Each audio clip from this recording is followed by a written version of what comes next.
Hey everyone, Treyten Lapcevich here, and I wanted to walk you guys through the new iRacing 2025 Season 2 update. So some really cool developments on iRacing's part for this season. Obviously, the brand new ARCA car headlining it all. iRacing has had the ARCA car for a pretty long time now. Obviously, outdated body style, probably physics outdated a little bit too. So it's actually pretty cool. I got to make my ARCA debut a couple weeks ago at Phoenix Raceway. So trying out the brand new ARCA cars on iRacing here has been really cool to compare the feeling that I had in real life and in iRacing too. Obviously with the D-Box G5 haptic system here as well. So obviously iRacing did a really good job on it. I've been able to mess around with it at a few different tracks. Obviously Phoenix being one of them. Did some road course racing with it too. They race really well in a pack. Definitely some good battling there. I would say that the iRacing ARCA cars definitely has a little more grip than the real life ones. I noticed that they're quite a bit faster at some tracks, but overall really cool. iRacing did a really good job with them, and definitely a good addition to the sim as well. To bring that true real life ladder to iRacing as well and really develop that. Obviously Portland, another big update for iRacing. They were able to bring Portland to the sim, obviously a fixture in the NASCAR Xfinity Series schedule. So really cool to have that addition and be able to add that to their official Be Open series. And cool for other leagues and such to be able to add that to their full season schedule as well. And then obviously art overhauls at some tracks, Bristol, Dover, Darlington, and Homestead to name a few. I did see at Bristol now you can actually go into Victory Lane at the middle of the track or in the infield of the track. So really cool update there. iRacing definitely made a lot of really cool updates that really make the experience a lot better. First, for some track previews, I wanted to check out the ARCA cars at North Wilkesboro on the fixed ARCA schedule this year. So yeah, it's not a track that ARCA races at in real life, but it is a really cool car track combo. Probably would put on a good show in real life too. So wanted to check it out. North Wilkesboro is a track that I've driven in real life. Obviously it's paved in real life, so it's a little bit different. A lot of character on the sim and got to maneuver those bumps. You'll see the D-Box simulator bouncing around quite a bit when I'm doing some laps here, but got to be really cautious to really stay pinned around the bottom in 3 and 4. Um, that's kind of where the car will turn the best. That's probably the best for the bumps as well. You get up a little bit too high, you hit the bumps and really push up the banking there. Um, Turn one probably going to be a bigger arc, just kind of carrying your momentum around as much as possible. There's going to be a little bit of tire wear at North Wilkesboro because it is such an older surface. So in the race, you're definitely gonna want to watch out for just saving a little bit of tire at the start, maybe buying your time a little bit, and then really making a bigger charge at the end there. So yeah, let's do some laps.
So like I mentioned, just get a nice big arc in a turn one.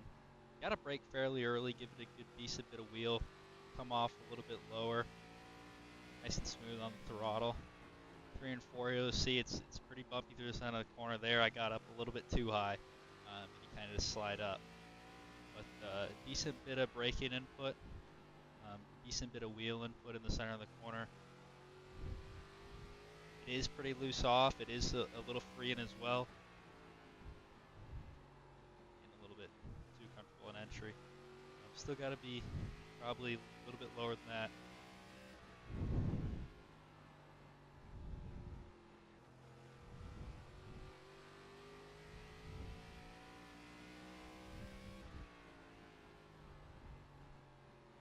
See, it's the best right on the curve there. Nice, good exit off. Right to the finish line. Big entry in a 1. Off nice and low.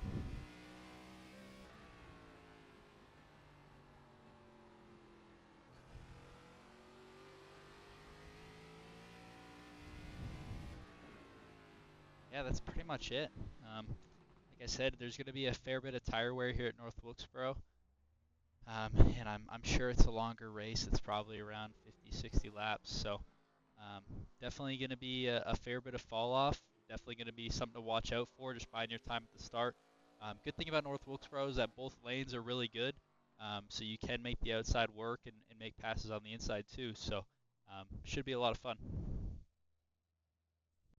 Next track I wanted to check out was the Milwaukee Mile for the Cars Tour Late Model Stock Fixed Series. I thought this was really cool when I was looking at the schedules because, obviously the Cars Tour Late Model Stock Series on iRacing is really popular and going to the Milwaukee Mile this season. So I thought that was interesting. It's not a track that the late model stocks would generally go for. Pretty much on iRacing, they tend to keep the schedules kind of closer to the tracks that the Cars Tour is actually racing on in real life. Obviously, Milwaukee not one of them. A little bit out of that scope there from the Virginias and the Carolinas. So Milwaukee's a really cool track. I feel like it's kind of underappreciated in the grand scheme of things. That's why I want to do some laps here. Give people some tips. I've done some, never raced at Milwaukee in real life. I think it'd be a really cool track to run at. But I've done a lot of iRacing here in the past, so just want to do a few laps here and check it out in the late model stock car. Milwaukee's really interesting because of how flat it is. Yeah, as you can see here, there's about no banking, about just as much banking as a sidewalk, pretty much. So both corners are quite a bit different. You gotta run them both differently. Turn 1, you're gonna kind of just straight line it in, whereas turn 3 requires a little bit more of an arc. Really important to keep it on the bottom of both corners, really.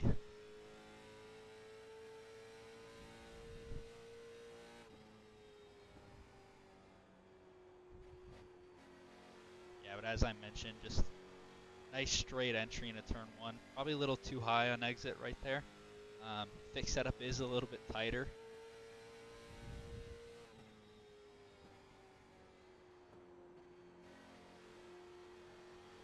Turn 3, a little bit more of an arc in turn 3. Want to keep it on the curb. As soon as you kind of feel that car coming around and you can pick up the gas, you want to get on it as hard as possible. There is quite a bit of grip here, especially in the late model stock.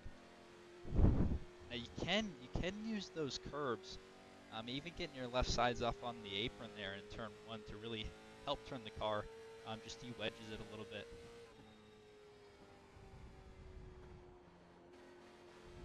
There's a little bit of a bump here off 3. See the D-box rig dip a little bit.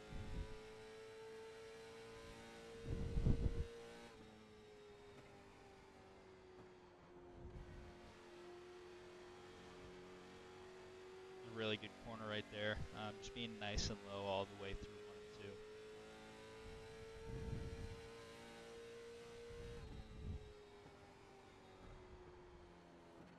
Got a little bit too greedy on entry there. Just trying to find the limit. It's probably a little bit too much.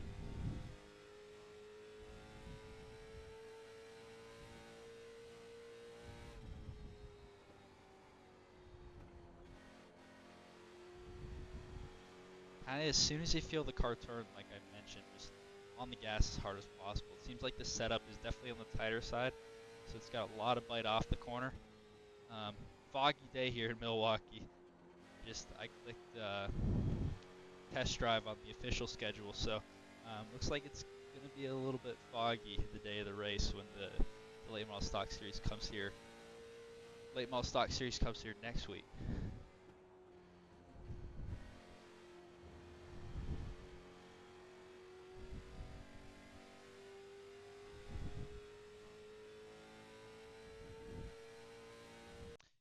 And that's pretty much Milwaukee Mile.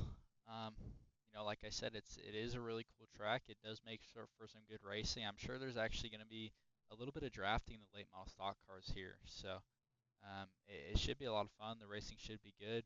As I mentioned, the late model stock, the Cars Tour late model stock fixed series here on iRacing is super popular. A lot of entries. There is no cautions in this series, so the big thing is going to be focusing on qualifying, just making sure you're starting up front.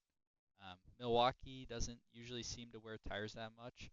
Setup did feel a little bit tight, so I'd kind of just be careful, pushing those front tires too hard at the start. Obviously, don't want to put yourself in a position where you're wearing out that right front too much.